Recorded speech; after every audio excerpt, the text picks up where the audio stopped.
Hello बच्चों, मैं जनार्दन यादव साकेत गस PG college से साकेत पीजी कॉलेज की ऑनलाइन क्लासेस में आप सभी का स्वागत है। बच्चों, आज हम लोग टॉपिक है जो आर्थिक भूगोल का, क्योंकि ये आपका जो सेकेंड ईयर है, फोर्थ सेमेस्टर, उसमें जो पेपर है आपका इस बार वो आर्थिक भूगोल पेपर है। तो आज हम चर्चा करेंगे आर्थिक भूगोल में कि आर्थिक भूगोल किसे कहते हैं, इसकी परिभाषा वगैरह इस पे चर्चा करेंगे। तो हम सबसे पहले बच्चों जानते हैं कि इसमें पढ़ेंगे हम आर्थिक भूगोल का अर्थ परिभाषा के बारे में। एक लंबा टॉपिक है जिसमें उपागम और विस्तृत अध्ययन है, जिन्हें हम 2-3 क्लासेस के अंतर्गत समझने का प्रयास करेंगे।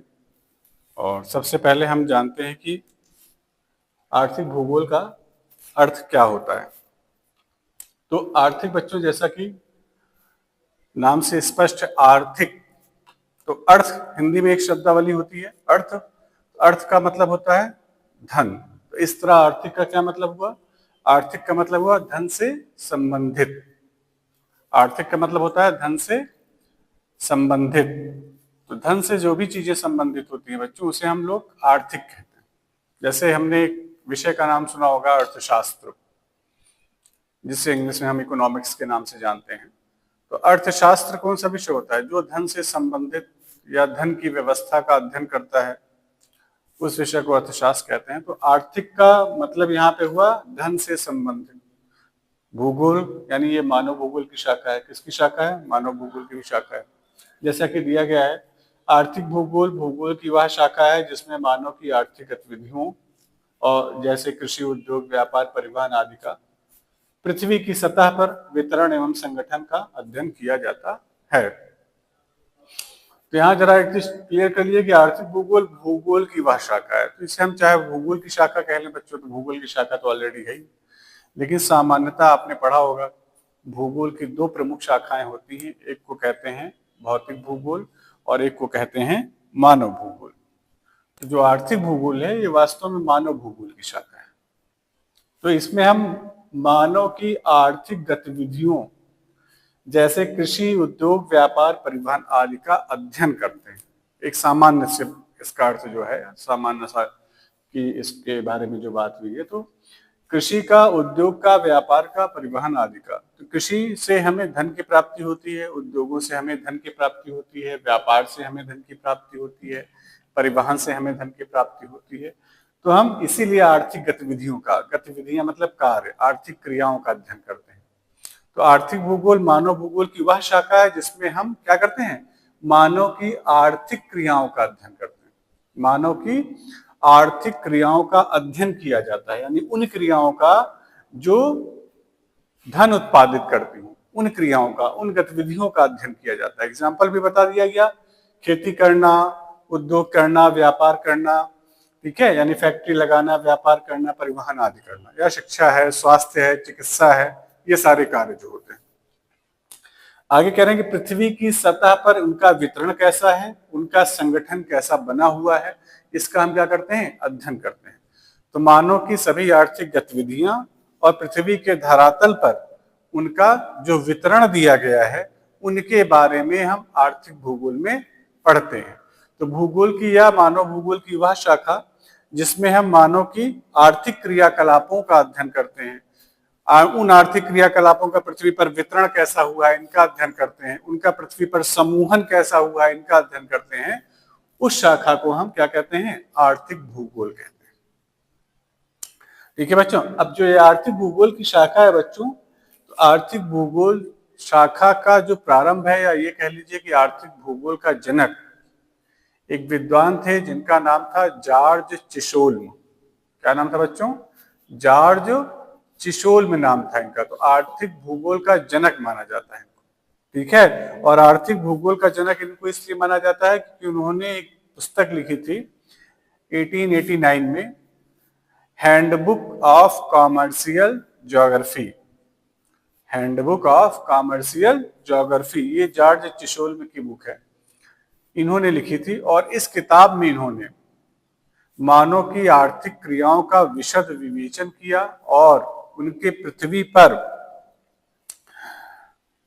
कैसा उनका वितरण हुआ है, ठीक है, उसके विविध पहलुओं का एक व्यवस्थित तरीके से वर्णन किया हुआ है। इसी कारण से उन्हें हम आर्थिक भूगोल का जनक कहते हैं। क्योंकि भूगोल की एक शाखा होती है मानव भूगोल की, वाणिज्य भूगोल के नाम से बच्चों।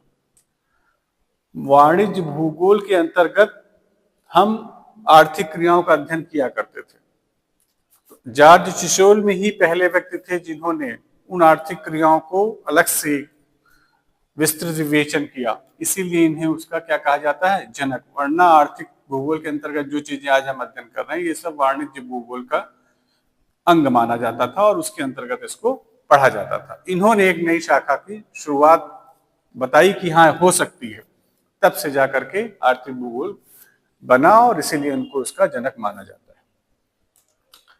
अब हम यहाँ पे बात करते हैं आर्थिक भूगोल की जो संकल्पना है बच्चों, जैसे कि आर्थिक भूगोल मानव, पर्यावरण और संसाधन के आपसी संबंधों का अध्ययन करता है।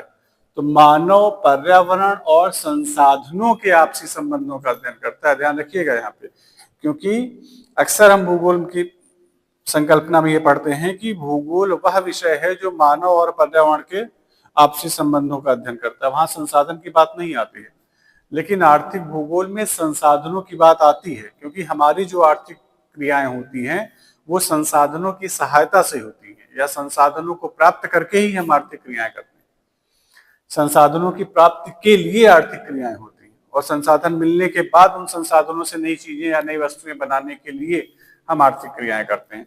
इसीलिए यहाँ बताया गया कि आर्थिक भूगोल मानव, पर्यावरण और संसाधनों के आपसी संबंधों का क्या करता है, अध्ययन करता है कि हमारा रिसोर्सेस के साथ, ह्यूमन का रिसोर्सेस के साथ कैसा रिलेशनशिप है, ठीक है। और आर्थिक क्रियाओं को करते रहने में या आर्थिक क्रियाओं को करने पर हम कौन कौन से पर्यावरणीय परिवर्तन के लिए उत्तरदायी हो जाते हैं या कौन कौन से पर्यावरणीय परिवर्तन करते हैं।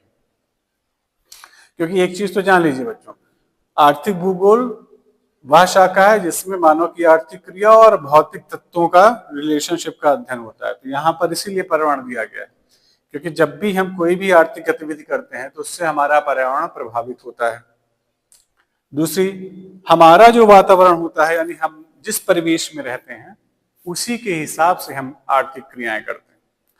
कृषि का जो भी स्वरूप रहा है बच्चों, आदिम अवस्था से लेकर के वर्तमान की औद्योगिक अवस्था तक, चाहे वो एशिया महाद्वीप में रहा हो, चाहे वो अमेरिका में रहा हो, अमेरिका में भी चाहे उत्तरी अमेरिका हो या दक्षिणी अमेरिका हो, यूरोप में रहा हो या ऑस्ट्रेलिया में, विश्व के चाहे विकासशील देशों में कृषि का स्वरूप हो, चाहे विकसित देशों का भी कृषि का स्वरूप हो, चाहे जहां पर कृषि हो रही है वहां के भौतिक परिवेश के अनुरूप हो रही है बच्चों। अगर हम भारत के गणराज्य की बात करें एक स्वरूप के रूप में, तो अच्छी तरह से हमें पता है कि दक्षिण भारत में चावल की कृषि अधिक की जाती है, उत्तर भारत के राज्यों में गेहूं की कृषि अधिक की जाती है, केरल राज्य में नारियल का उत्पादन अधिक होता है, लेकिन हम लोग अपने प्रदेश में यानी उत्तर प्रदेश में नारियल का उत्पादन नहीं कर सकते हैं, क्योंकि हमारी जलवायु और मिट्टी नारियल उत्पादन के अनुकूल नहीं है। इस तरह से हम कह सकते हैं कि हमारा भौतिक परिवेश हमें नारियल उत्पादन की परमिशन नहीं देता है। हमारा वातावरण, हमारा पर्यावरण जिस फसल के उत्पादन के लिए हमको अनुमति देता है, हम उसी फसल का उत्पादन करते हैं, यानी हम वही कृषि करेंगे, हम वही कृषि गतिविधि करेंगे जिसकी अनुमति हमारा वातावरण हमको प्रदान करता है। तो आप जिस पर्यावरण में रहते हैं, मानव जिस पर्यावरण में रहता है उसकी आर्थिक गतिविधियां उसी के हिसाब से होती है। उत्तर प्रदेश में बच्चों, उत्तराखंड में, राजस्थान में, पंजाब में, हरियाणा में, जम्मू कश्मीर में, हिमाचल प्रदेश में, लद्दाख में एक भी लोहा इस्पात का कारखाना नहीं लगा हुआ है। लोहा इस्पात के मैक्सिमम कारखाने भारत में आपको ओडिशा में, छत्तीसगढ़ में, कर्नाटका में, तमिलनाडु में मिलेंगे, यानी दक्षिण भारत में केंद्रित हैं। क्यों? क्योंकि संसाधन के रूप में लौह अयस्क दक्षिण भारत के राज्यों में अधिक पाया जाता है, उत्तर भारत के राज्यों में नहीं पाया जाता है। लोहा इस्पात के लिए और जो कच्चे पदार्थ हैं जैसे चूना पत्थर और मैग्नीज इत्यादि दक्षिण भारत में मैक्सिमम पाए जाते हैं, उत्तर भारत में नहीं पाए जाते हैं। तो इसलिए यहाँ पर लोहा इस्पात उद्योग का विकास नहीं है, यानी वो आर्थिक गतिविधि, यानी अगर हम उद्योग भी करते हैं तो वो भी हमारे भौतिक परिवेश से प्रभावित होता है। यानी हम खेती भी वही करेंगे जो हमारा वातावरण कहेगा, हम उद्योग और व्यापार भी वही करेंगे जो हमारा वातावरण कहता है। इसीलिए मानव आर्थिक भूगोल के अंतर्गत मानव और उसके वातावरण का संबंध भी पढ़ा जाता है, क्योंकि वो वातावरण ही तय कर रहा है कि आप कौन सी आर्थिक गतिविधि कर सकते हैं। किसी भी देश के लोग कौन सी आर्थिक गतिविधि करेंगे ये डिपेंड करता है वहां के संसाधनों के ऊपर। इसलिए आर्थिक भूगोल में संसाधनों का अध्ययन किया जाता है कि किसी क्षेत्र में किस प्रकार के संसाधन पाए जाते हैं, और फिर वही संसाधन ये तय करेंगे कि उस क्षेत्र में कौन कौन सी आर्थिक गतिविधियां होंगी, क्योंकि आर्थिक क्रियाएं सबकी सब संसाधनों पर डिपेंड करती हैं। अगर खनिज संसाधन पर्याप्त मात्रा में मिलते हैं तो औद्योगिक विकास की संभावनाएं अपार है, और मिट्टी उपजाऊ है तो कृषि विकास की संभावनाएं अपार है। तो संसाधनों के ऊपर डिपेंड करता है कि क्या आप करेंगे और क्या आप नहीं करेंगे। आगे कह रहे हैं यह क्षेत्रीय आर्थिक असमानताओं को समझने में भी सहायक है। यानी आर्थिक भूगोल जो होता है वो उस क्षेत्र में जो असमानताएं व्याप्त हैं उनको समझने में भी सहायता करता है कि महाराष्ट्र में आर्थिक विकास अधिक क्यों हुआ, उत्तर प्रदेश में कृषि विकास क्यों हुआ, पंजाब हरियाणा दोनों राज्य गेहूं चावल उत्पादन में प्रथम स्थान पर है, खेती वहां बहुत अच्छे प्रकार से होती है। विकसित देशों में अमेरिका, ऑस्ट्रेलिया या यूरोप की कंट्रीज में कृषि फार्म हाउसों का विकास किया गया है। ये असमानता है, हमारे यहाँ छोटे छोटे खेत होते हैं, विकसित देशों में बड़े बड़े खेत होते हैं। तो इन असमानताओं को समझने में भी आर्थिक भूगोल हमारी सहायता करता है। इसके बाद आता है बेटा आर्थिक गतिविधियां। आर्थिक गतिविधियां कौन कौन सी होती हैं? तो आर्थिक गतिविधियों को हम उत्पादन, वितरण और उपभोग के माध्यम से समझते हैं, ठीक है। और इन सभी का भौगोलिक विश्लेषण ही आर्थिक भूगोल का क्या होता है? मुख्य विषय होता है। तो उत्पादन यानी कि उत्पादन की क्रियाएं शामिल की जाती हैं इसमें। तो आर्थिक भूगोल सभी प्रकार की उत्पादन क्रियाओं का अध्ययन करता है। अब वो प्राच्य काल से लेकर के प्राचीन काल के आदिम समाज से लेकर के आधुनिक समाज तक की उत्पादन क्रियाएं होती हैं, और ये सब आर्थिक भूगोल के अंतर्गत पढ़ी जाती है। आर्थिक भूगोल इन सभी गतिविधियों का अध्ययन करता है और ये बताता है कि उत्पादन क्रियाएं भौतिक परिवेश के अनुरूप, उस समाज की सभ्यता के अनुरूप विकसित होती जाती, बदलती जाती। जैसे अगर हम प्राचीन मानव के ऊपर अध्ययन करें, आपने पढ़ा भी होगा, प्राचीन काल में जब हमारा आदिम समाज धीरे धीरे विकास कर रहा था तो वो पाषाण युग में जीता था। जानवरों का शिकार करना, जंगलों से कंदमूल फल एकत्र करना, ये उसकी क्रिया थी, यही उसकी प्राथमिक क्रिया थी। इसी के माध्यम से वो अपना जीवन यापन कर रहा था और वैसे ही समाज में वो चल रहा था। धीरे धीरे हमने इतिहास में पढ़ा है कि खेती का ज्ञान हुआ, फिर उसने धीरे धीरे खेती करना शुरू किया। और आप अभी पिछड़ी हुई खेती के बारे में अगर देखें तो क्या करते थे? परंपरागत तरीकों से खेती की जाती थी। आज भी विकासशील देशों में कई पिछड़े क्षेत्रों में बहुत ही परंपरागत तरीकों से खेती चल रही है, जैसे कि बैलों के माध्यम से खेतों को जोतना या हाथों से ज्यादातर कार्य करना। समाज बदल गया, तकनीक बदल गई, उत्पादन की क्रिया बदल गई, काम खेती का ही हो रहा है, ट्रैक्टर से जुताई हो रही है, बड़ी बड़ी मशीनें आ गई हैं जिनके माध्यम से बुआई होती है, उन्हीं मशीनों के माध्यम से खेतों को जो है फसलों की कटाई होती है, निराई गुड़ाई के लिए मशीनें आ गई हैं, खाद छिड़कने के लिए तकनीकों का प्रयोग किया जाने लगा है, कीटनाशकों का छिड़काव करने के लिए तकनीकों का प्रयोग किया जाने लगा है। तो उत्पादन तो हो ही रहा है, लेकिन उत्पादन क्रियाएं धीरे धीरे क्या होती जा रही हैं? बदलती जा रही हैं। उनमें आधुनिक तकनीक का प्रयोग किया जा रहा है। विकसित देशों में बच्चों फार्म हाउस होते हैं, बड़े बड़े फार्म हाउस होते हैं, बहुत दूरी होती है, लंबी लंबी। उस दूरी तक अगर आपको कीटनाशकों का छिड़काव करना है फसलों पर, तो आजकल जैसे ड्रोन कैमरे आपने देखे होंगे, जैसे ड्रोन आते हैं, उनके माध्यम से कीटनाशकों और रासायनिक उर्वरकों का छिड़काव किया जाता है। तो ये उत्पादन क्रियाओं में जो परिवर्तन है, ये परिवर्तन के बारे में, इन उत्पादन क्रियाओं के बारे में आर्थिक भूगोल में अध्ययन किया जाता है। अगला बता रहे हैं वितरण, ठीक है, कि आर्थिक भूगोल में वितरण क्या होता है। वितरण का मतलब जान ही रहे हैं, बांटना, कि अलग अलग क्षेत्रों में अलग अलग प्रकार की चीजें प्रकृति ने वितरित कर रखी हैं स्वतः से। और उन्हीं के आधार पर हम अपनी आर्थिक गतिविधियों का संचालन करते हैं। जैसे संसाधन है, तो कुछ क्षेत्रों में अधिक संसाधन पाए जाते हैं और कुछ क्षेत्रों में कम संसाधन पाए जाते हैं। तो जैसे जिन क्षेत्रों में अधिक संसाधन, जैसे खनिज संसाधन अधिक मात्रा में पाए जाते हैं, वो राष्ट्र अगर उनका उपयोग करना सीख लिए हैं या उनका उपयोग अच्छे ढंग से कर रहे हैं, तो उन देशों का विकास एकदम चरम पर पहुंच चुका है। जैसे कि विकसित देशों में आप नाम गिनते हैं अमेरिका का, जर्मनी का, जापान का नाम गिनते हैं, ऑस्ट्रेलिया का नाम गिनते हैं। तो उसका रीजन ये है कि यहाँ पर जो संसाधनों का वितरण है वो अच्छे ढंग से हुआ है, प्रकृति ने करा, और साथ साथ क्या किया, यहाँ की सरकारों ने या यहाँ के जो भी मानव समाज रहा उसने इन संसाधनों का प्रयोग ढंग से करना सीख लिया, इसलिए वो आगे बढ़ गए। और अभी आप देखिए जैसे जैसे समाज में विकास होता जाता है उसमें भी वितरण बहुत मायने रखता है। जैसे हमने हरित क्रांति का नाम पढ़ा होगा, तो हरित क्रांति का भारत में शुरुआत हुई 60 के दशक में, और इसका जो सबसे ज्यादा लाभ मिला उत्तर भारत के राज्यों को मिला, दक्षिण भारत के राज्यों को कम मिला। क्यों? ये वितरण व्यवस्था के अंतर्गत आया, यानी जो वितरण व्यवस्था थी वो असमान थी। उत्तर भारत के राज्यों में ज्यादा वितरित हुआ लाभ और दक्षिण भारत के राज्यों में कम वितरित हुआ लाभ। या भी जब लोहा इस्पात का मैंने आपको एग्जाम्पल दिया, तो जब लौह अयस्क ही नहीं पाया जाता है उत्तर भारत के राज्यों में, तो कारखाना कैसे स्थापित कर सकते हैं आप लोहा इस्पात का?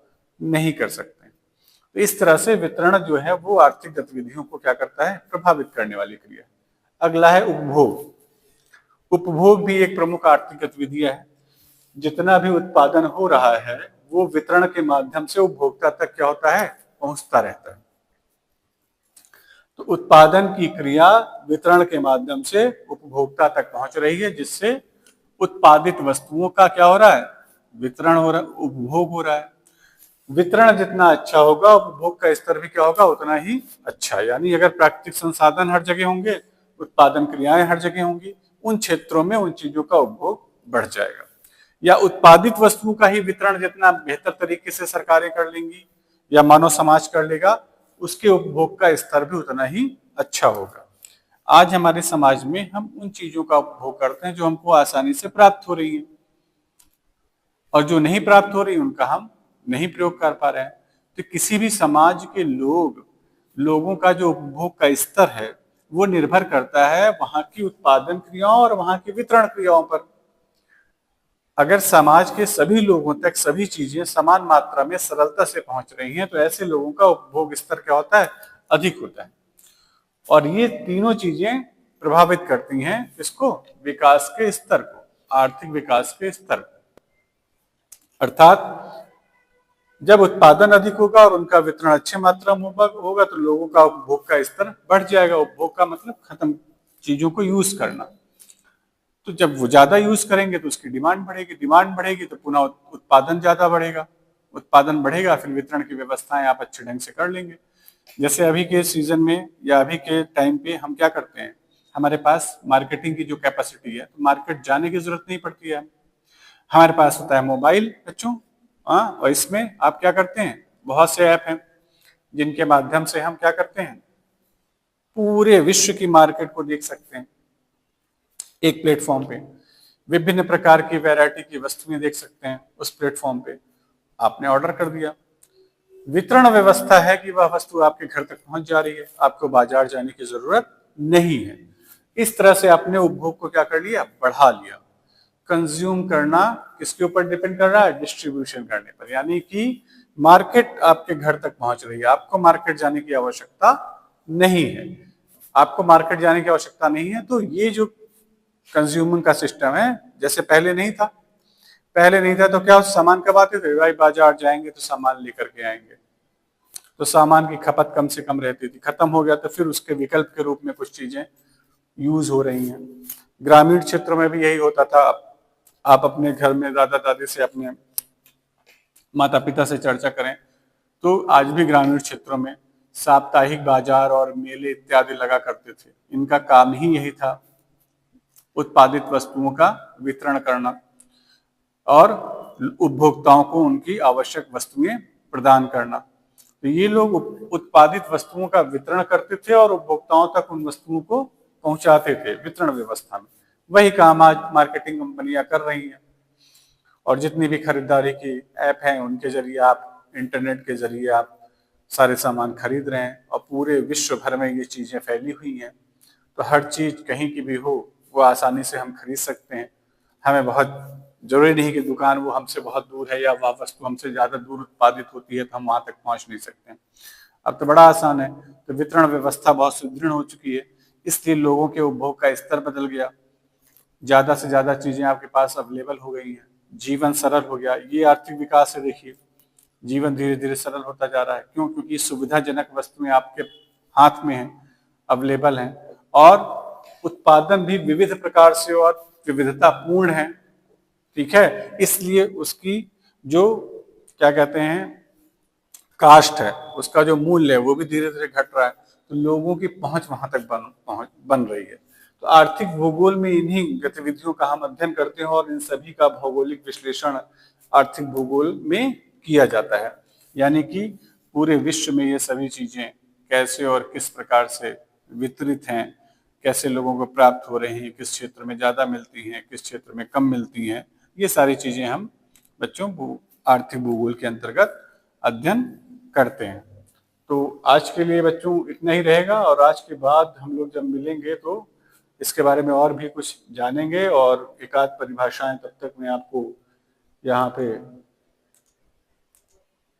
चर्चा कर दे रहा हूँ, जिसमें आपका अगले नेक्स्ट टॉपिक जब हम लोग पढ़ेंगे तो उसमें हम लोग इसके विषय क्षेत्र और इसकी अनेक परिभाषाओं के बारे में अध्ययन किया जाएगा।